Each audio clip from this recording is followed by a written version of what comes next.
The streets were alive with the usual rush of a busy city evening. Cars honked impatiently. People hurried past with their heads buried in their phones, and the scent of street food filled the air. Among the crowd was a man dressed in a perfectly tailored suit, his polished shoes clicking against the pavement with each step. His face was calm, unreadable, as if the world around him didn't exist. He was a millionaire, the kind of man whose life seemed untouched by struggle. Not far from him, sitting on the cold pavement, was a little boy.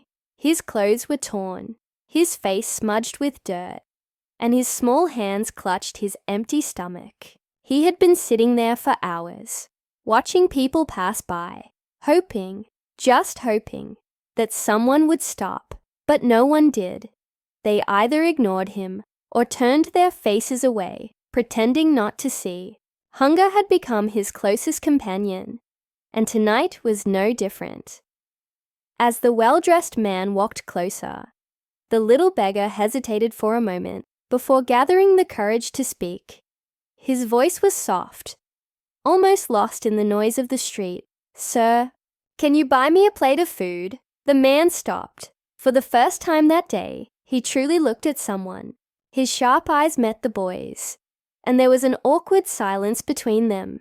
People kept walking, lost in their own worlds, unaware that something unusual was unfolding right in the middle of the street. The millionaire wasn't a cruel man, but he had spent his life believing that success belonged to those who worked for it. He had built everything from the ground up, and he never begged anyone for anything. The sight of this little boy, desperate and helpless, stirred something inside him. But instead of reaching for his wallet, he asked, "Why should I buy you food?" The boy blinked, unsure of how to answer. No one had ever asked him that before. His stomach growled, and his hands tightened into small fists.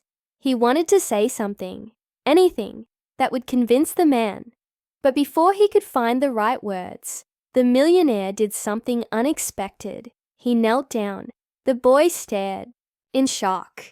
The street noise faded, and for the first time in a long time, someone looked at him, not with pity, not with disgust, but with curiosity.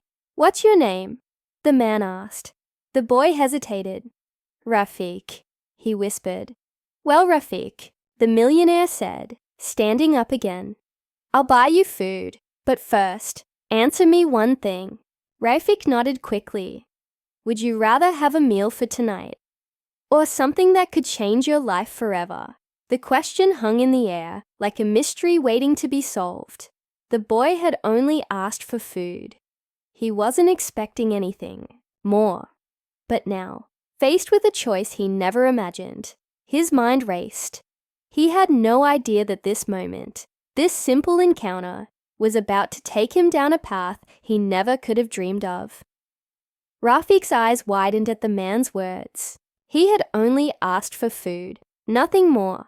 But now, this stranger was offering him something else, something mysterious, something that could change his life. He wasn't sure what to say. His empty stomach screamed for a meal, but his heart told him to listen carefully.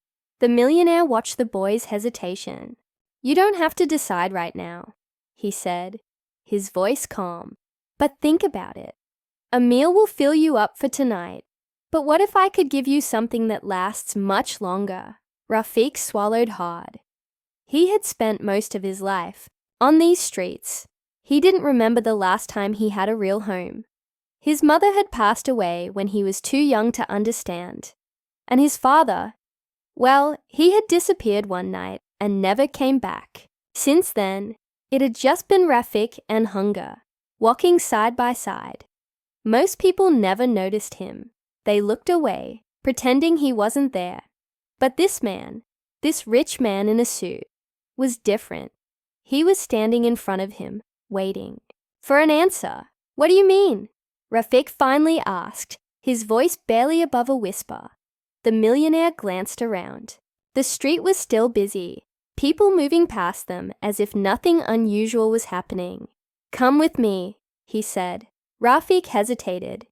He had learned the hard way that trusting people could be dangerous, but something in the man's tone made him believe he wasn't lying, and right now he had nothing to lose. He stood up slowly, his legs weak from hunger. The man nodded and started walking, and Rafiq followed. They reached a small restaurant at the corner of the street. The warm smell of fresh bread and grilled meat filled the air, making Rafiq's stomach twist in anticipation. The man walked inside, and the waiter greeted him with a respectful nod.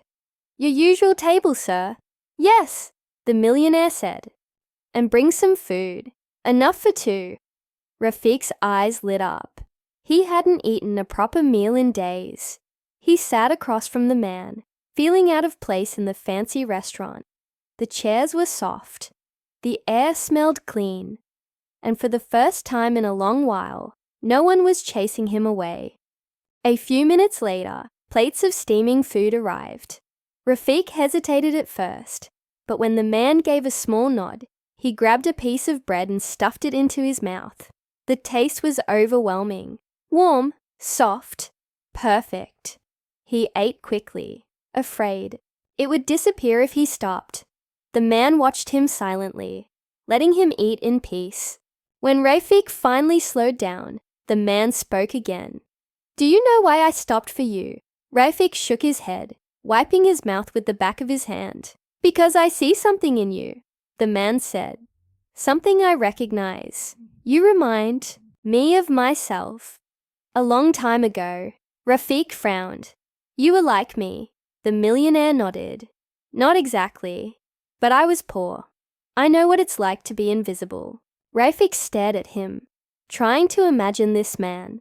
Clean, powerful, rich. Ever being hungry. Ever sleeping on the streets like he did. It didn't seem possible. "How did you change?" Rafiq asked. The man leaned forward. "Someone gave me a chance," he said. "Just like I'm offering you now." Rafiq's heart pounded. "What kind of chance?" The man smiled slightly. "A chance to learn, to do something more than just survive." Rafiq didn't know what to say. No one had ever offered him anything before. He had begged for food, for old clothes, for a warm place to sleep. But this was different. "What do I have to do?" he asked cautiously. The millionaire leaned back in his chair. "That depends on you," he said.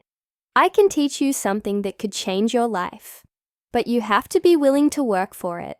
Rafiq hesitated. He had spent so many nights dreaming of a different life, but dreams were just that, dreams. Reality was hunger, cold, and loneliness. Was this man really offering him a way out? Or was this just another trick? The silence stretched between them, filled with unspoken questions. Rafiq had a choice to make, a choice that could change everything, and he had no idea what would happen next. Rafiq stared at the man, his mind racing. Was this real? Could he trust him? All his life, people had only looked at him with pity or disgust. No one had ever said they saw potential in him. No one had ever offered him a future. He swallowed hard. "What do I have to do?" he asked again, this time with more confidence. The millionaire's gaze didn't waver. "Meet me tomorrow morning at this same restaurant," he said. 7 sharp. I'll be waiting." Rafiq hesitated. He had nowhere to sleep, no way to clean himself up, and no idea what tomorrow would bring. But something inside him whispered, "This is your chance." "I'll be here," he promised. The man nodded. "Good." He placed a few bills on the table and stood up. "Get some rest, Rafiq. Tomorrow, your real journey begins." With that, he walked out of the restaurant, disappearing into the night. Rafiq sat there for a long time, staring at the half-eaten food in front of him. Was this a dream? Would the man really show up tomorrow? Would he actually teach him something? Doubt crept into his mind, but a small spark of hope pushed it away. He had nothing to lose. That night, Rafiq found a quiet corner near a closed shop and curled up on the cold pavement. His stomach was full, but his mind was restless. He replayed the conversation over and over, wondering if his life was about to change forever. When the sun rose, Rafiq was already awake. He had barely slept, afraid that if he closed his eyes, the opportunity would disappear. He walked back to the restaurant, his heart pounding with every step. As he approached, his breath caught in his throat. The millionaire was there, waiting. Rafiq felt a mix of relief and nervousness as he walked toward the table. The man looked up, a slight smile on his face. "You're on time," he said. Rafiq nodded, sitting down. "What now?" The man leaned forward. "Now you learn." And so, it began. Days turned into weeks. Rafiq met the millionaire every morning, listening, learning, absorbing every piece of advice, like a sponge. The man taught him how to think differently, how to see opportunities where others saw nothing. He showed him how to earn, how to save, and most importantly, how to believe in himself. It wasn't easy. Some days, Rafiq wanted to give up. The lessons were difficult. The world was still harsh, and doubt still lingered in his mind. But each time he thought about quitting, he remembered the streets, the hunger, the loneliness. He knew he couldn't go back. Slowly, things started to change. One day, the millionaire gave him a small task: help out at a local shop, earn his first honest money. Rafiq worked harder than he ever had, determined to prove himself. He saved every penny, just like the man had taught him. Months passed, and the little beggar who once sat on the street asking for food was no longer the same. He stood taller. He spoke with confidence. He had dreams now, real ones. One evening, as he and the millionaire sat at the same restaurant where it all began, Rafiq looked at the man who had changed his life. "Why did you help me?" he asked. The man smiled. "Because once, someone helped me." Rafiq thought about those words. He had spent his life thinking he was invisible, that no one cared. But now, he knew better. Years later, Rafiq stood in the same spot where he once begged for food. But this time, he wasn't a beggar. He was a businessman. He had built something of his own. And as he walked down the street, he saw a small boy sitting on the pavement, looking up at the world with hungry eyes. Rafiq stopped. He knelt down. "What's your name?" he asked. The cycle had come full circle. And just like that, another life was about to change.